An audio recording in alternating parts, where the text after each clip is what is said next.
Hello everyone, welcome to study time with new informative video. UPPSC RO और ARO की exam date जारी हो चुकी है और 27 जुलाई को आपका जो एग्ज़ाम है वो एक शिफ्ट में करवाया जाएगा। और अब ये जो आगे के 4 महीने हैं ये आपके लिए बहुत ही ज़्यादा जो क्रूशियल है, जो महत्वपूर्ण है वो हैं।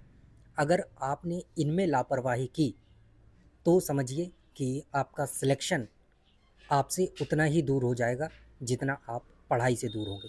ये बात तो रही सीधी सी, लेकिन इसके चक्कर में आपको जो एक चीज़ से सावधान रहने की ज़रूरत है वो ये है कि इस समय जब एग्ज़ाम डेट जारी हो गई है तो अब बहुत सारे ऐसे यूट्यूब चैनल्स हैं, टेलीग्राम चैनल्स हैं जो अपना अपना कोर्स बेचने में लग जाएंगे।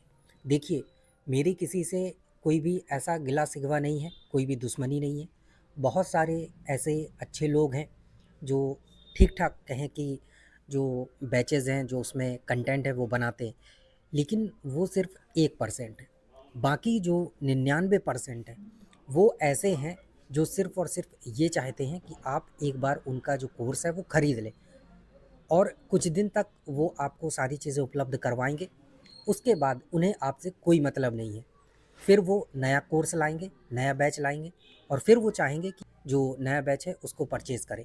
तो यही सिस्टम लगातार चल रहा है और जब एग्ज़ाम डेट आ गई है तो और ज़्यादा ये जो चीज़ें हैं वो सक्रिय हो गई हैं। तो आपको इस समय इन सब लोगों से सावधान रहने की ज़रूरत है कि ऐसा ना हो कि आप इनके चंगुल में फंस जाएं और आपके जो पैसे हैं और जो समय है वो बर्बाद हो जाए। पैसे तो एक बार को चलिए कोई दिक्कत नहीं है, दोबारा आ सकते हैं, लेकिन एक बार जो समय निकल गया तो वो समय आप कहाँ से वापस ला पाएंगे। और कोई भी टॉपर हो, आप किसी भी टॉपर्स की जो स्ट्रेटजी है वो देख लीजिए। हमारे ही चैनल्स पर टॉपर्स की जो स्ट्रेटजी है वो वीडियोस डले हुए हैं, तो आप उन्हें देख सकते हैं। उन्होंने क्या सलाह दी है कि 20 से 30% का जो चीज़ है केवल वही सिलेक्शन के लिए महत्वपूर्ण होती है जो कोचिंग वगैरह होती है। बाकी 70 से 80% आपकी सेल्फ स्टडी काम करती है। तो ये समय है सेल्फ स्टडी को मजबूत करने का, ना कि यहाँ देखें वहाँ देखें, इस कोर्स को लें उस कोर्स को लें। और प्री के लिए तो आपको इतना भी कोई कोर्स वगैरह की ज़्यादा इस समय ज़रूरत नहीं है, क्योंकि आप देख रहे हैं कि पिछले साल फरवरी में एग्ज़ाम हुआ था जब लीक हुआ, उसके बाद से पूरा 1 साल निकल गया है।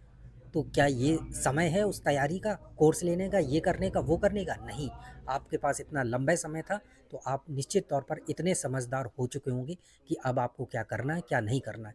तो मैं सिर्फ़ और सिर्फ़ आपको यहाँ पर सलाह देने आया था और ये बताने की कोशिश कर रहा हूँ कि आगे का जो समय है उसका सदुपयोग आपको कैसे करना है, ना कि यहाँ वहाँ भटक कर। तो इन चीज़ों पर ध्यान दीजिए और अच्छे से तैयारी में लग जाइए। Best of luck. अगर आपने मेहनत के साथ और अच्छे से जो अपनी पढ़ाई है, सेल्फ स्टडी है वो की, तो निश्चित तौर पर आपको जो सफलता है वो प्राप्त हो जाएगी।